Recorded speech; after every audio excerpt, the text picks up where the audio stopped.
And Hello, everyone. Happy Thursday. And it's Amanda here again with Jen. So let me start off with this introduction. My name is Amanda. I'm a Philippine born Chinese currently living in Taiwan.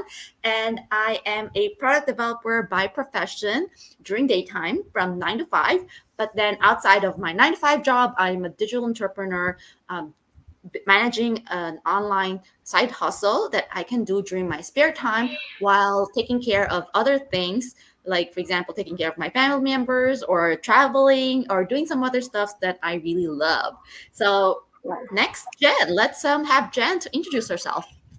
hello everyone. We are once again here. My name is Jen. I'm a single working mom to teenage boys, and also a fur mommy to two cats. So in case you are hearing some funny noises at the back now, is my cat Yes. who's always seeking for attention every time I go live. So anyway, and Yes. like Amanda, I'm working full time and running this online business alongside Mm, job.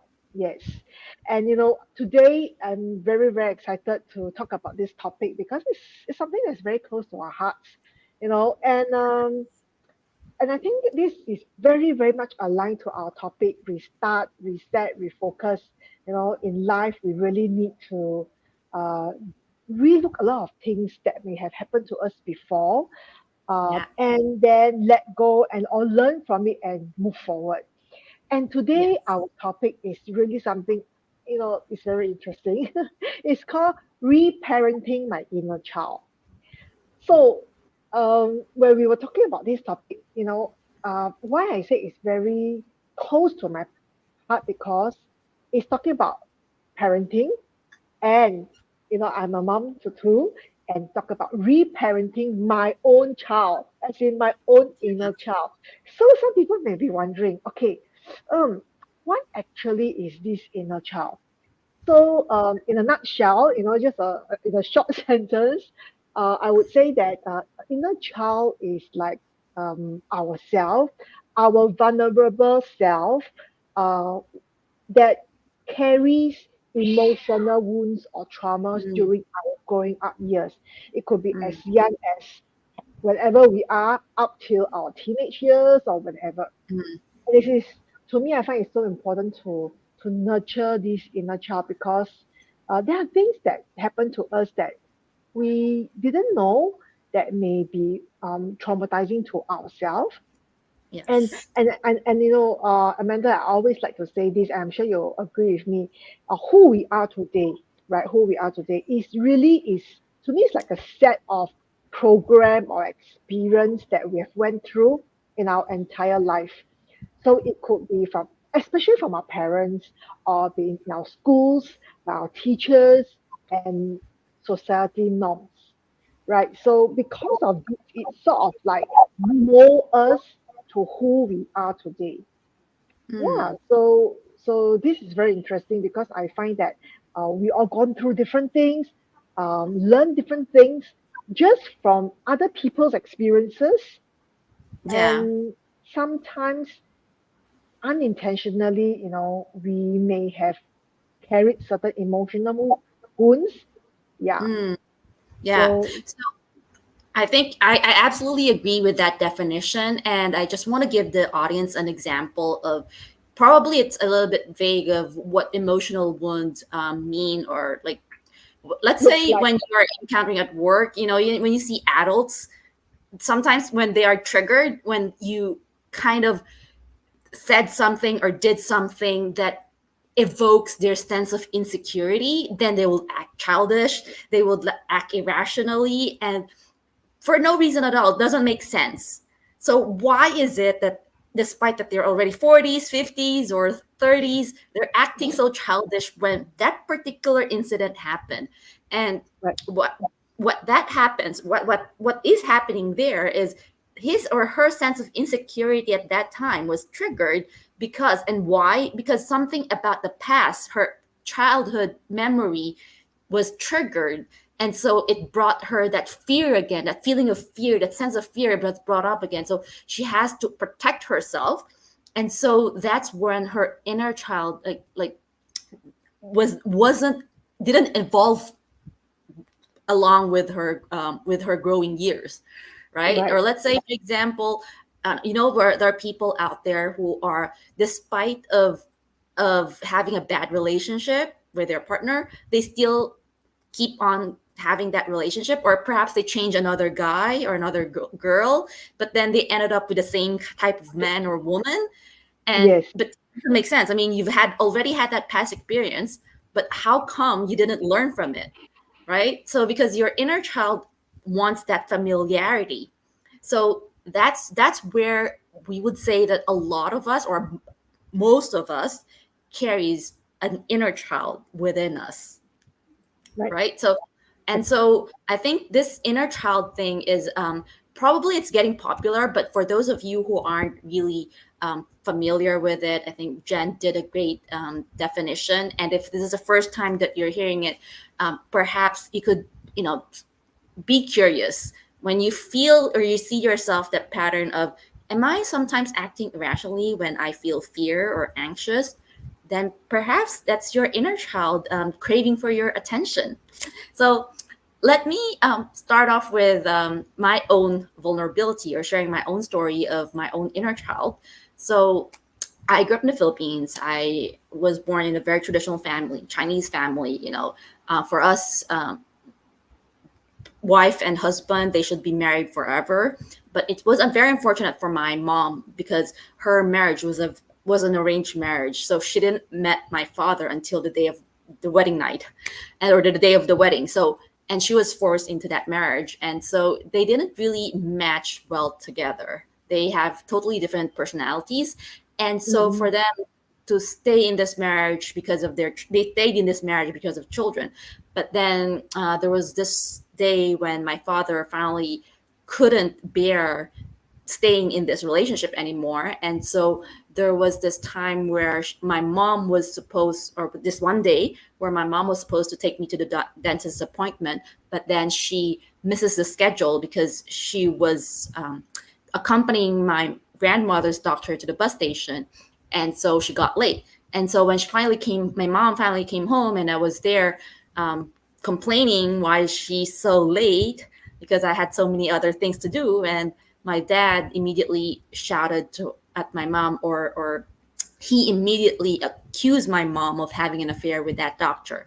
And so for me as a child, like I was 11 or 12 at that time, I was fearful. I felt that, they had that intense fight, and something that I have never seen before. And it so happened that it was because of my complaining. And so for the 11-year-old me, I thought it was because I was complaining. I was impatient. That's why my dad accused of my mom, or left Mm-hmm. the family.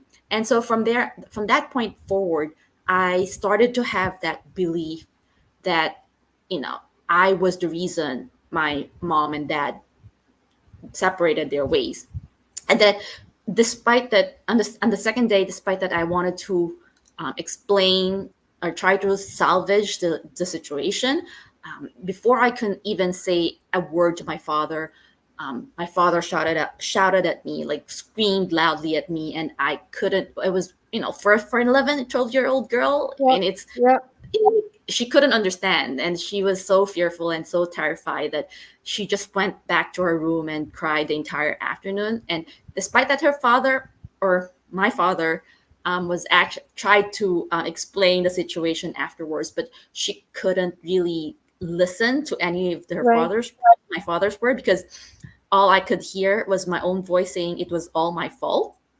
So Mm-hmm. I from that on, one day, just one afternoon of reprogram, like, there is that two elements that made that childhood trauma. One is it's a big emotional feeling, so a big emotional fear, anxious, coupled with, the belief, or the saying that I kept on repeating myself was, it was all my fault. It was all my fault. You combine them together, I Mm-mm. formed in one afternoon. I formed that belief that I'm not good enough, or everything that went wrong in my life is It's your because of fault. me.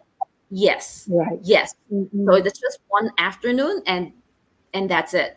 And so during my growing years, when I didn't know about the inner child situation, I thought, it must be me. Everything that goes wrong around me, if something went wrong with my family, I would blame myself for not doing good, for not doing enough contribution, or if something, something went wrong with my work or with my project, then I would have blamed myself for not overseeing all the details.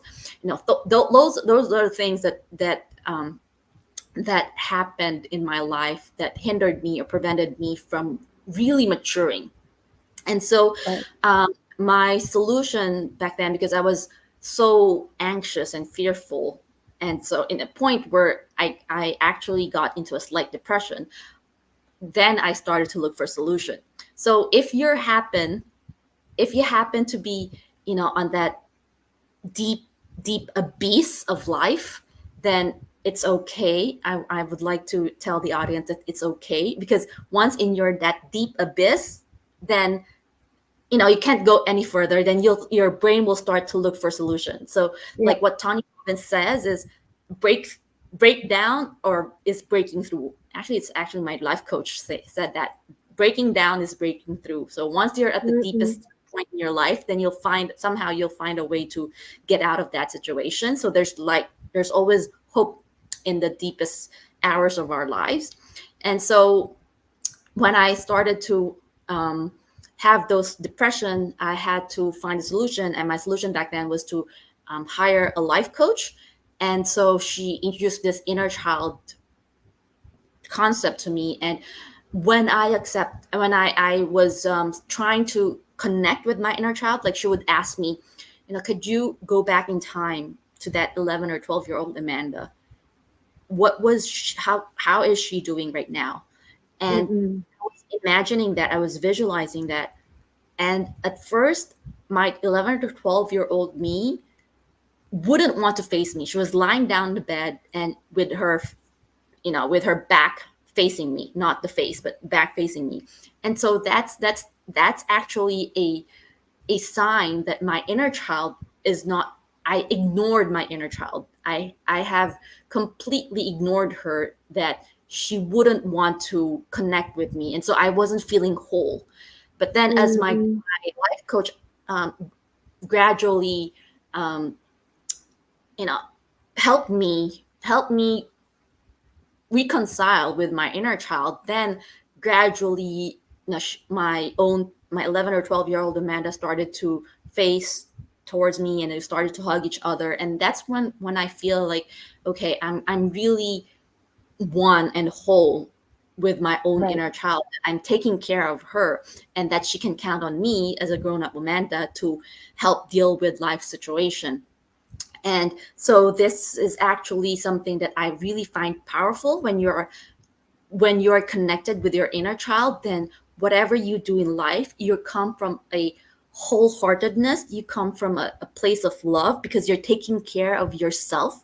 Right. There's care with not just this physical body, but this inner child within us. And it's a much easier journey, I would say.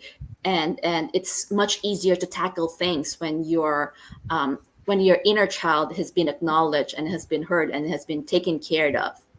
And so Right. Yeah. that's the story of my own inner child. And I think Jen has a story to tell as well with her Right. own inner child. Right. Right. Thanks for Amanda for sharing your vulnerability with us, and it is it is so real, and I think a lot of us goes through the same thing. And I really love the part where you say about as we accept and we nurture or we heal our inner child, we become we become the whole self. Yes. We become whole again, right? So, and and because people must be wondering, then what has it got to do with our life, right? Or even your business or whatever? Because as you evolve and you heal yourself and you become whole, I just find a lot of things that we do become so different, Mm, right? And for me, I think it is less negative. You are in a way more, I find more courageous, to Yeah. fight for things that you want. Yeah. So anyway, Yes. thank you. Actually, when I was talking about this topic, I'm like, you know what? There's so many things that we experience as a child, right? What exactly should I share? So I thought, okay, maybe I should share this part about um, growing up from a traditional Asian family. And a very typical traditional Asian family, um, you know, most of the time the father work. So for me is my mom is always at home, Mm. my dad is always working. But for my family it's also quite a little bit different. My dad is not at home. My mom is, although sometimes home, she's literally not present. Yeah. And at a later point of time, we had our own retail business. So literally they are always not around. Yeah. And and growing up where also in a traditional Asian family, parents generally do not articulate their love. They don't say "I love you" or "How are you today." They don't talk. It's like, "Have you eaten?" And Mm. to them, that's the way of loving, right? "Have you eaten? Yes. What do you do today?" That's their way of supporting. But not not like these days. We demonstrate our different love languages for our children. Yeah. So actually, growing up, I have always felt very lonely, Mm. very abandoned. Like I'm always alone. Although I've got my brothers, I've got two elder brothers, but I always had that feeling of loneliness, Mm. especially the feeling of being abandoned. Mm. So, so growing up, right, I find that actually growing up, I tend to become like a people pleaser. You're trying to get into people's good book. You try to seek affirmation and acknowledgement from other people. And worse, right? Many times, I realize that I try to fit into different social circles, Mm. right? Mm. So then I just realized that this is simply not authentic. It's not me, because it's like just so fake, right? You are just, when Mm. you go to this group of friends, you're trying to behave this way, and then you tweak your behavior and actions in a different way. So it's like it doesn't come from the real me. So I just find that that's truly not authentic, and I'm always unhappy. So Mm. so that is why I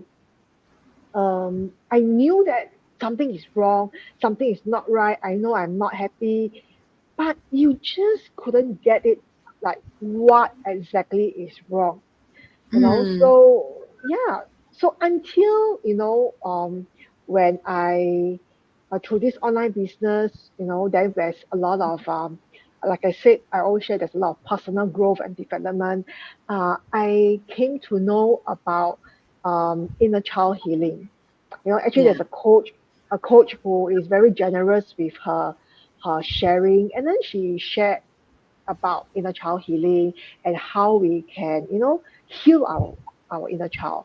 So, with a series of videos that I've watched, I have actually done quite a fair bit of healing, and I'm just very happy that I did it, because after doing all these series, I like how I connect with my inner child. Initially, how the inner child looks like, how sad, how lonely in a corner, and etc. To now is always very, very joyful and very Yeah. cheerful. Yeah. Yeah. And and this is really very interesting, because sometimes I reflect how I actually instill certain habits in my own children since young.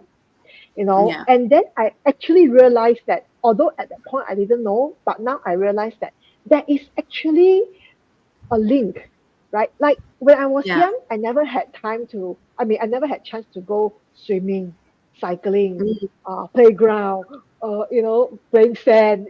I've never done this before, because my parents would never bring me there. Honest, So, but then I realized that since young, I have always believed in um, spending time with my children, being present for them and bringing Yeah. them to do all these type of activities, interacting with them. So yeah, so then I realized that there's a huge connection that sometimes why we do certain things. Yeah.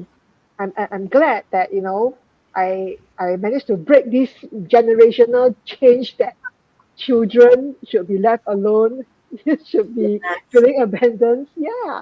So I'm extremely, happy that my kids doesn't have such beliefs of feelings, because they also appreciate having a present mom. And what's Yes. important for myself, I am living the life as a true self, and like what you say, as a whole self.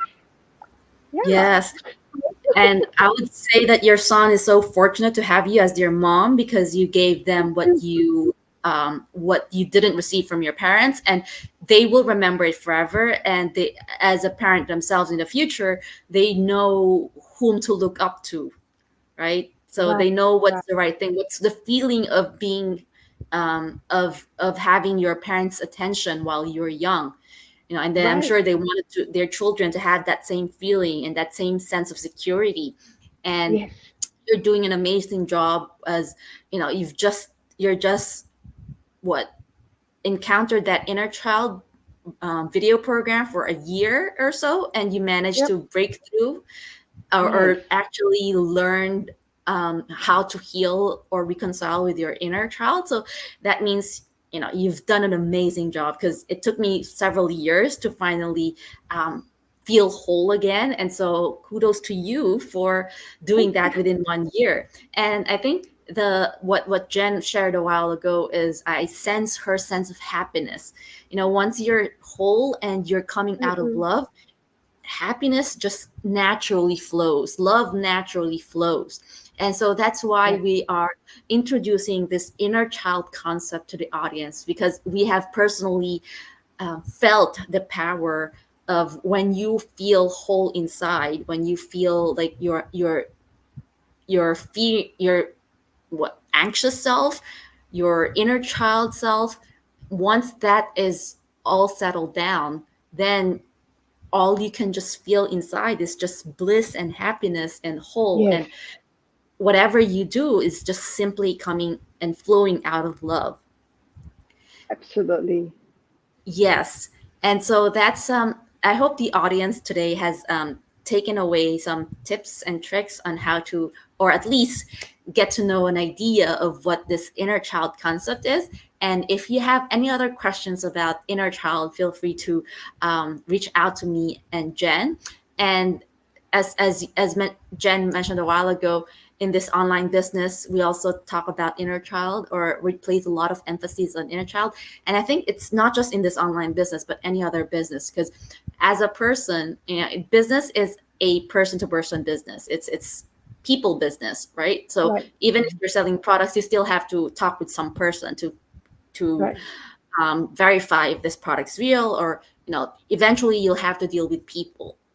And so who wants to uh, do business with anyone who's grumpy, with someone who's grumpy or sad or depressed or angry all the time, right? No, nobody likes that, right? So that's Mm. why in our business, in our this digital business, we are so huge at personal development. We're so huge with healing our inner child, making ourselves whole again, because we want to evoke, or we want to protrude that sense of joy, and we wanted to bring that sense of happiness and joy to people around us, because Right. all we want is simply to share this business with people who wanted to build a better life, a happy life, not Yes. just materially financially abundant, but an overall whole happy life. And that's the beauty about this business. It's not just just money. It's all about your overall well-being as well. Yep. And so do you have anything to add to that, Jen? No, I think you have said it all, and really, I truly appreciate, like you say, is personal development part that is huge. Yeah. And if you ever wonder why sometimes you feel unhappy, or sometimes you get triggered by certain things, and why always the same thing happening to you again and again, well, I think no harm, right? Trying to explore. it could be something that could be a solution. Yes, yes, Reparenting your inner child. yes. We come at a package, not just business, but Right, also personal development. And right. so, with this episode, Reparenting Your Inner Child, in our next episode, next Thursday, we're going to talk about healthy boundaries. So now that you have, you started to build your confidence, you've reconciled with your inner child. Once all of that is all settled, you have built a solid foundation, then you would be able to have the confidence and the courage to set healthy boundaries. When there are people who are, you just say yes, but Yes, actually yeah, you don't want to say yes because you kind of a people pleaser, like what Jen said a while yes. ago. You want to fit in, you're a people pleaser. That's because your inner child is feeling Lonely. insecure. I Yes, don't want to feel abandoned. So that's why now, once you have completed your inner child work, then you're ready to set some healthy boundaries so that you could um, focus your energy on things that matters to you the most. Yes. So until next Thursday, I wish everyone a happy Thursday morning, evening, or afternoon, wherever you are. Okay. yes, So and we will we'll, see you next Thursday then. yes. Bye, everyone.